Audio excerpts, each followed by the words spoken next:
This lesson deals with supplemental problem 2.24. You can find this problem in the ECE302 ebook in the Chapter 2 Supplemental Problems, starting on page 54.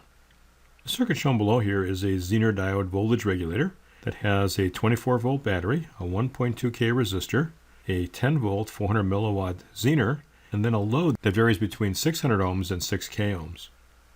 I'd like you to redraw this circuit into a linear part and a nonlinear part, and then to sketch the load lines for three different values of R sub L: 600 ohms, 1.2K, and 6K. And then can you interpret the results? We've done this problem numerically in the Chapter 2 notes. Let's look at a different approach by using the load lines to explain what's happening. The first part is to redraw this into a linear and nonlinear part. So let's move the Zener diode over here, and then the linear part of the circuit over here. And then we know the VI characteristics of the Zener diode, the voltage across it and the current through it. To find the solution, let's find the x and y intercepts of V sub D1 and I sub D1. To find the open circuit voltage, or the Thevenin voltage, we're going to remove the load, which in this case is the Zener diode on the previous page. What I've got is a voltage divider with R sub L and 1.2K and 24 volts. This depends on the value of R sub L. To find the Norton current, or the short circuit current, we're going to remove the Zener diode and put a short circuit there. That's going to put a short in parallel with R sub L. And the current that flows in that short circuit is just going to be the 24 volts forced across the 1.2K resistor, which is 20 milliamps. My y-intercept is just 20 milliamps for all cases, and then my x-intercept depends on the value of R sub L. If R sub L is 600 ohms, this is 600 over 600 plus 1.2K times 24. That turns out to be 8. If you plug in 1.2K here, you're going to get half of the 24, or 12. And if you put 6K here over 6K plus 1.2K times 24, you get 20 volts.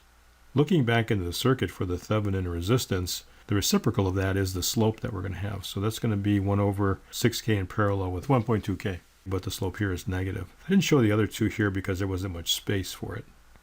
For each of these different loads, we have three different solutions. Let's see if we can interpret the results. For the case of 6K, I have 10 volts and 10 milliamps for the voltage across and the current through the Zener diode. That's my first step. Because there's 10 volts across here, I can find the current in the load. That's going to be 10 volts divided by 6K, which is 1.667 milliamps. And this current plus this current has to equal this one. My value of the current in here is 11.667 milliamps. The power dissipated in the diode is a product of its voltage and current, and that's 100 milliwatts. This is a 400 milliwatt Zener diode, so we're below the ratings of it. Let's take a look at a case of 1.2K. Here our solution is 10 volts and 3.33 milliamps. Knowing that this is 10 volts again, I can find the current in the load of 1.2K by dividing that into 10 volts, and that's 8.33 milliamps. And the sum of these two currents would be the current in here, which is 11.667 milliamps. So as you saw before in the numerical example in the class notes, that we have a constant current here and that the diode and the load are sharing the current. So when the load wants more current or less current, whatever left over goes in the Zener diode. In this case, the product of voltage and current is 33.3 milliwatts. The next case is for R sub L equals 600 ohms. Let's go back to the previous page and see where the load line results are. Here's that case of 600 ohms, and we run into the curve here where the current in the Zener is 0 and the voltage across it is 8. Back to our results here. 8 volts here and 0 current. The Zener is shut off. With 8 volts across the load, I've got 13.33 milliamps flowing in it, and likewise 13.33 here. Basically, I just have a voltage divider. As I mentioned before, when we had 11.667 milliamps here, and this was 10 volts, the Zener and the load was sharing that current. But in this case, the load wants more than the current that was available, and so the Zener shuts off. What value of R sub L would the Zener just begin to shut off? Well, you can look at that on that curve again and say, what load line would I need to be right at this point here? So we'd be at 20 milliamps, and we'd be passing through 10 volts. The slope would be 20 milli over 10 volts against a negative slope. That would be 1 over 500. But 1 over R sub L in parallel with 1.2K needs to be equal to 500. If you solve that equation, you get that R sub L is 857.14.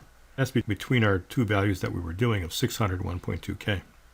Now we can also look at the curve and figure out the worst case for the power dissipated in the Zener diode.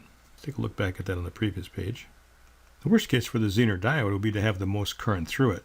That would mean the highest point on this curve, which would be having 24 volts here, In other words, an open circuit for the load, and drawing a load line, if I can do this here, that would give me a current here a little bit bigger than 10 milliamps. And that would be the worst case for the power dissipated in the Zener, in that the Zener gets the most current. You can see here as we change the load, the current in the Zener begins to go down. That's the case where we get all the current in that resistor going into the Zener and nothing going into the load. We can calculate these things with just numerical models, but with the picture we had on page 55, we can see what's happening for different loads. So that's the value of the load line, as you can begin to interpret what's going to happen in your circuit or begin to calculate particular transition points. This is supplemental problem 224.